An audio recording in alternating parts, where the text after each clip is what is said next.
Bonjour à toutes et à tous. Retour sur le dernier conseil communautaire de la CCPB.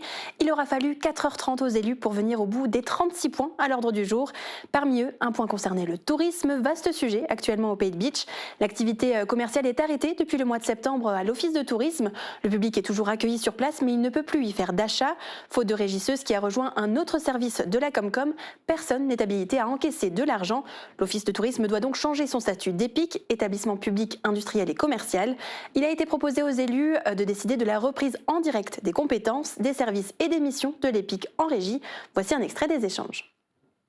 Je pense qu'aujourd'hui, la délibération, c'est de dire qu'on supprime, on prend la délibération pour la dissolution, et après on va nous dire, la délibération un peu plus loin, on fait quoi? Vous avez voté pour la dissolution, maintenant il faut faire autre chose. C'est pas parce qu'on supprime l'EPIC qu'on repasse à la SPL. Il y a un point suivant qui est... Ben non, parce que regardez un petit peu autour de nous. Arnaud de la Petite Pierre, c'est quoi? C'est une régie directe. Ils ont un office de tourisme à la Petite Pierre qui marche très bien. Ils ont une boutique au château de Lichtenberg et c'est une régie directe. Ils n'ont ni EPIC ni SPL. Ce que je regrette, c'est qu'il n'y avait pas de dialogue avant. Mais ce que je regrette physiquement, quand on a vu du jour au lendemain vider de sa substance les locaux de l'Office du tourisme, ce beau bâtiment, ça m'a terriblement chagriné. Et je pense qu'on ne s'est vraiment pas préoccupé de la situation à temps. Un dérapage et un naufrage. C'est comme ça que moi je qualifierais cette gestion. On va faire une deuxième économie. C'est la double comptabilité qui est aujourd'hui assumée par un prestataire extérieur puisqu'il y a une comptabilité privée. Mais les moyens dédiés, les moyens financiers ne vont pas être réduits, mais on a effectivement une économie d'échelle dans le cadre des fonctions support qui sont celles de l'interco qui est utilisée.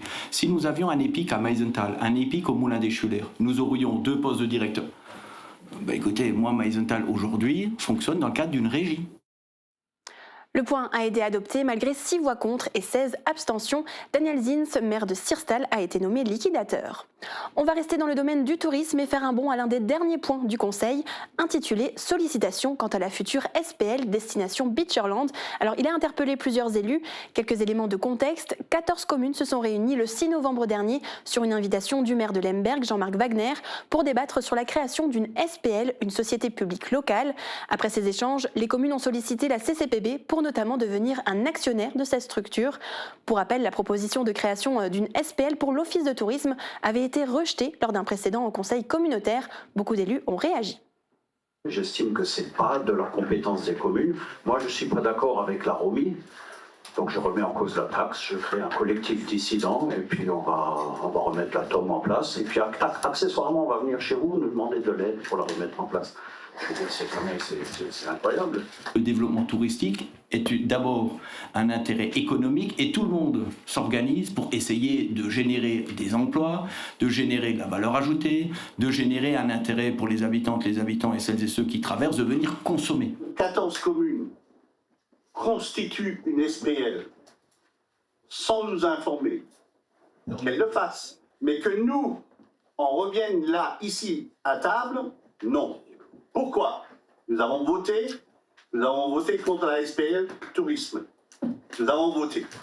On ne revient pas là-dessus. On ne peut pas reprocher à des communes d'être dans une parfaite transparence et d'indiquer, s'il vous plaît, et d'indiquer à l'intercommunalité qu'ils avancent sur cette réflexion, parce qu'ils avançaient à l'époque dans cette réflexion au travers du bureau d'études et des commissions, et que celle-ci imaginait intégrer la SPL communautaire. Ce qu'on voulait aussi, c'est de défendre le tourisme au niveau de notre commune et de créer une SPL. Oui, on a la compétence de faire une SPL. Les 14 communes peuvent le faire et je peux vous dire que les débats étaient intéressants et qu'ils avaient tous envie d'y aller. Comment vous avez choisi ces 14 communes? Comment ils ont été sollicités? Oui, j'ai juste sollicité les 14 communes qui avaient répondu favorablement à l'enquête pour la création. Quelle enquête? Moi, quelle enquête? Pas une enquête, une sollicitation qui a été faite. Prenons le temps. Pourquoi maintenant, dans l'urgence, agir en sachant que dans 4 mois, il y a des votes, il y aura d'autres conseillers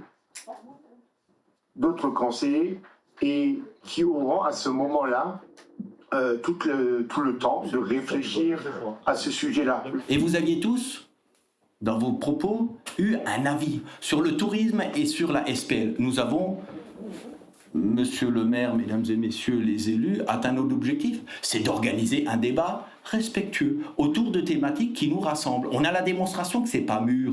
C'était pas mûr hier pour la SPL communautaire, c'est pas mûr aujourd'hui pour prendre livraison de ce qui nous est proposé. Mais c'est mûr pour conclure que tout le monde est convaincu qu'il y a un vrai sujet.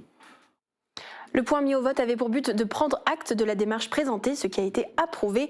Une réunion devrait être organisée prochainement pour revenir sur ce sujet.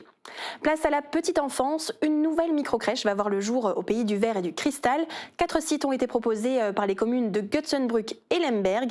Et c'est finalement le projet de Lemberg qui a été retenu. Elle sera située dans des anciens locaux de la place Heitzmann. Le budget est estimé à 400 000 €. Et côté développement économique, de nouvelles parcelles du site de l'ancien collège-lycée Saint-Augustin vont être acquises. La CCPB et le PFGE, l'établissement public foncier du Grand Est, se sont engagés avec une convention de projet pour la requalification de l'ancien collège de Bitche. D'ici juin 2029, la CCPB devra racheter les biens acquis par le PFGE. Cette fois-ci, cela concernait l'espace boisé entre la route principale et le Saint-Augustin, les 2 gymnases et la cour principale, pour un coût de 40 937 €. Cela permettra, après des travaux de mise aux normes, de mettre à disposition les gymnases à des clubs locaux. On suivra les mises en œuvre de ces différents projets. Très belle journée à tous.